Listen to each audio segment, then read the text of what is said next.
ಕಾಂಗ್ರೆಸ್ ಪಕ್ಷ 2023ರಲ್ಲಿ ನಾವು ಅಧಿಕಾರಕ್ಕೆ ಬಂದ ಮೇಲೆ ನಮ್ಮ ನಾಯಕರಾದಂಥ ಮಾಜಿ ಮುಖ್ಯಮಂತ್ರಿಗಳಾದಂಥ ಸಿದ್ದರಾಮಯ್ಯ ಅವರ ನೇತೃತ್ವದಲ್ಲಿ ಈ ಪಂಚ ಗ್ಯಾರಂಟಿಗಳನ್ನ ಇವತ್ತು ಜಾರಿಗೊಳಿಸುವ ಮೂಲಕ ಮತ್ತು ಅದಕ್ಕಿಂತ ಮುಂಚೆನೂ ಕೂಡ 2013ರಿಂದ 18 ಇವತ್ತು ಅನ್ನಭಾಗ್ಯ ಯೋಜನೆ, ಆಮೇಲೆ ಇನ್ನೂ ಅನೇಕ ಯೋಜನೆಗಳನ್ನ, ಕ್ಷೀರಭಾಗ್ಯ, ಆಮೇಲೆ ಕೃಷಿ ಭಾಗ್ಯ, ಹೀಗೆ ಯೋಜನೆಗಳನ್ನ ಜನರ ಪರವಾಗಿ, ಬಡವರ ಪರವಾಗಿ, ರೈತರ ಪರವಾಗಿ, ಶೋಷಿತರ ಪರವಾಗಿ ನಮ್ಮ ಹಿಂದಿನ ಮುಖ್ಯಮಂತ್ರಿಗಳಾದ ಸಿದ್ದರಾಮಯ್ಯನವರು ಕೊಟ್ಟಿದ್ದಾರೆ. 8 ವರ್ಷಗಳ ಕಾಲ ಸುದೀರ್ಘವಾಗಿ ಅವರು ಮುಖ್ಯಮಂತ್ರಿಯಾಗಿ ಎಲ್ಲ ದಾಖಲೆಗಳನ್ನು ಮುರಿದಿದ್ದಾರೆ.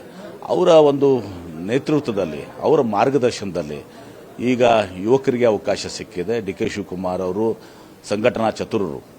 ಅವರು ಕೆಪಿಸಿಸಿ ಅಧ್ಯಕ್ಷರಾಗಿ ಬಹಳ ಒಳ್ಳೆಯ ಕೆಲಸವನ್ನು ಮಾಡಿ ಕಾಂಗ್ರೆಸ್ ಪಕ್ಷ ಅಧಿಕಾರಕ್ಕೆ ಬರಲಿಕ್ಕೆ ಅವ್ರದ್ದು ತನ್ನದೇ ಆದಂಥ ಕೊಡುಗೆಯನ್ನು ಕೊಟ್ಟಿದ್ದಾರೆ. ಸಿದ್ದರಾಮಯ್ಯ ಅವರ ಹೆಗಲಿಗೆ ಹೆಗಲು ಕೊಟ್ಟು ಇವತ್ತು ಕೆಲಸವನ್ನು ಮಾಡಿದ್ದಾರೆ.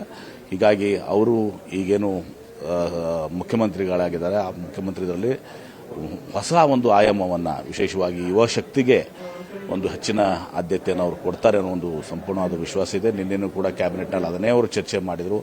ನಾವು ಯುವಕರಿಗೆ, ನಿರುದ್ಯೋಗಿಗಳಿಗೆ ಒಂದು ಹೆಚ್ಚಿನ ಒಂದು ಒತ್ತನ್ನು ಕೊಡಬೇಕು ಮತ್ತು ಕರ್ನಾಟಕ ಕೂಡ ಇವತ್ತು ಕೈಗಾರಿಕೆಯಲ್ಲೂ ಕೂಡ ಮುಂದೆ ಬರಬೇಕು ಅನ್ನೋ ದೇಶದಿಂದ ಇವತ್ತು ಅವರೆಲ್ಲ ಒಂದು ವಿಚಾರಗಳನ್ನು ಮಾಡಿದ್ದಾರೆ.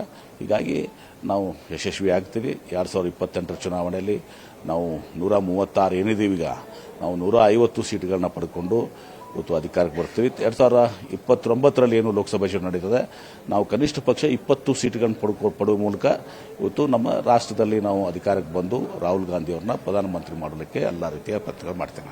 ಕ್ಷಣ ಕ್ಷಣದ ಸುದ್ದಿಗಳಿಗಾಗಿ ಫ್ರೀಡಂ ಟಿವಿ ಸಬ್ಸ್ಕ್ರೈಬ್ ಮಾಡಿ, ಲೈಕ್ ಮಾಡಿ ಹಾಗೂ ಫಾಲೋ ಮಾಡಿ.